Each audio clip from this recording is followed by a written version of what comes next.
Dewa Ratu. Kene. Kawat ke dini udah Ratu. Gawat Gus. Cek sang maroman berita. Cek maroman berita ada grup nih. Sekarang posting nih. Swastiastu. Ya. Yang ngejak seru sana di. Ini bejak semang nyoman ngobrol berita gawat kene. Gawat nih Yan. Gawat. Yang Pak berita Man. dari ini. Yani hati-hati dalam menerima dan menyebarkan informasi. Bisa-bisa tuh misinformasi tawang Pak Man. Itu misinformasi. Yuk kita cari tahu di klinik misinformasi.id. Oh gitu. Awal barang-barang donya cari taunya. Oke. Kenapa paket?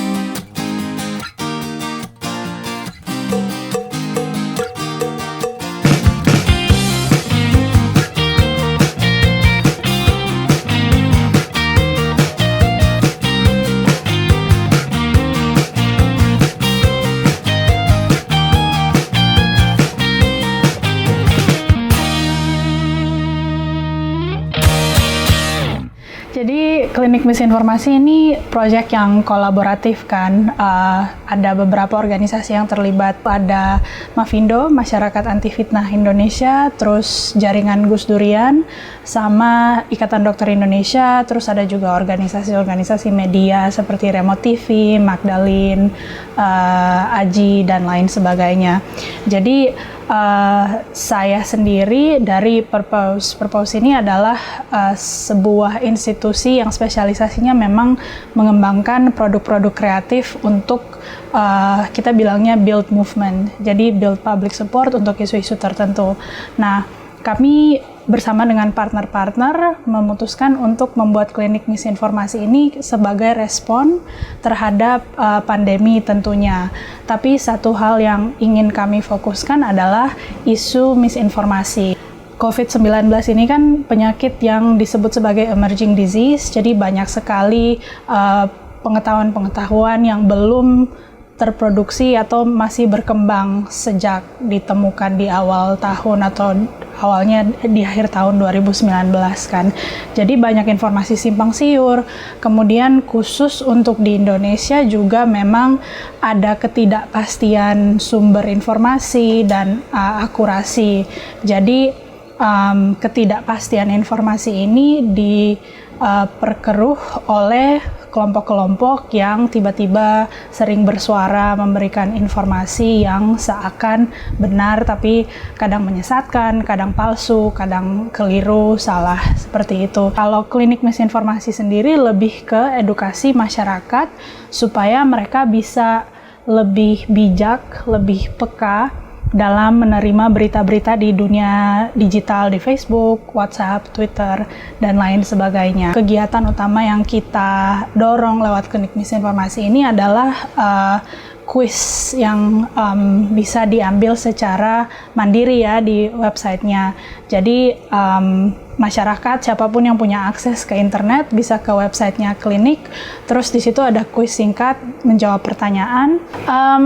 Jadi kalau berdasarkan data dari Mafindo ya, isu-isu atau misinformasi yang beredar itu bermacam-macam, mulai dari yang berkaitan dengan kesehatan, kayak misalnya ada yang bilang minum jamu ini itu bisa menangkal COVID, atau yang kemarin itu ada yang makan telur rebus tiap malam itu bisa menyembuhkan COVID, kayak gitu-gitu, sampai yang hal-hal yang kadang ada yang berbau sara. Berapa bulan lalu, ini awal-awal banget masa pandemi, ada turis-turis dari Tiongkok yang berkunjung ke Sumatera, kemudian kayak diisukan bahwa mereka itu jadi klaster COVID, terus akhirnya malah memancing warga untuk demo di depan hotel, padahal sebenarnya kan ya itu prejudis gitu ya, bukan hanya karena mereka berasal dari Tiongkok bukan berarti mereka otomatis punya COVID.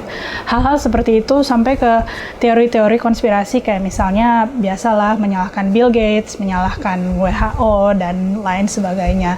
Dan itu menurut kami sangat berbahaya karena jadinya membahayakan masyarakat begitu. Jadi banyak yang percaya dengan ramuan-ramuan herbal segala macam dan merasa mereka kebal gitu kan, jadinya tidak mematuhi protokol kesehatan karena merasa sudah kebal dan membahayakan orang lain juga. Kita meluncurkan website klinik itu sudah sekitar 2 bulanan. Kita mulai bulan Juni pertengahan dan sejauh ini sudah lebih dari 6.000 orang yang mengerjakan kuis di website. Jadi dari situ kemarin kita sempat ada bikin webinar membahas data-data yang kami temukan dari kuis klinik itu.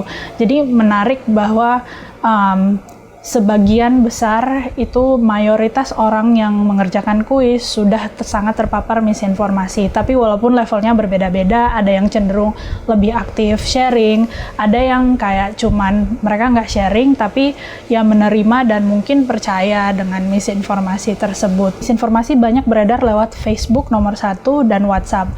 Dan biasanya yang beredar di Facebook dan WhatsApp ini adalah reshare. Jadi bukan berita yang original. Jadi ada orang dia share dari tempat lain terus mungkin udah ditambah-tambahin bumbu ABC baru di-share ke teman mereka atau followersnya kan. Nah, untuk itu penting sekali ketika kita menerima berita baik dari Facebook, baik dari WhatsApp ataupun bahkan dari media berita, itu perlu tahu sumber-sumbernya dari mana. Kemudian ada juga kan misinformasi yang bentuknya video atau gambar yang diedit. Nah, itu juga kadang-kadang sangat menipu. Kadang-kadang gambarnya diambil dari entah tahun berapa, terus lokasinya mungkin bukan di Indonesia, terus ditempelkan dengan teks yang mengatakan bahwa ini di Indonesia. Itu pun ya sangat harus berhati-hati. Intinya ketika kita nggak tahu pasti kebenarannya, mending nggak usah share gitu. Intinya seperti itu sih. Oh gitu Yan. Cek.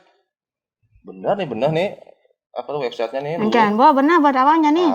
Jadi Cang ngerti. Oh tuh Pak Man, makanya masa pandemi kayak gini do asal menerima dan menyebarkan informasi yang ini belum tentu kepastian atau kebenaran nih Pak Man. Karena bisa menyebabkan kesalahpahaman atau kepanikan tuh Pak Man gitu. Makanya harus hati-hati jangan do asal jak sebar kan yang konten tawang benar nih. Ngerti? Ngerti. Oh, ngerti. Agus ngerti Mas ya? Sekan? Sing bebeng share. Tuh, alih halu kebenahane maro ya kene na, Gus. Bana Pak Man? Bahaya tuh. Bahaya. Oh, nah. Sekarang, mari kita lihat kondisi terkini terkait jumlah kasus COVID-19. Saat ini, situs covid19.go.id menunjukkan data sebagai berikut.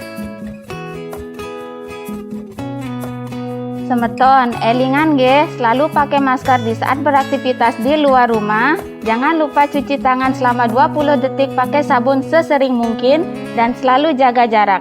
Ikuti terus keseruan kami di Apa Kabar Bali episode selanjutnya.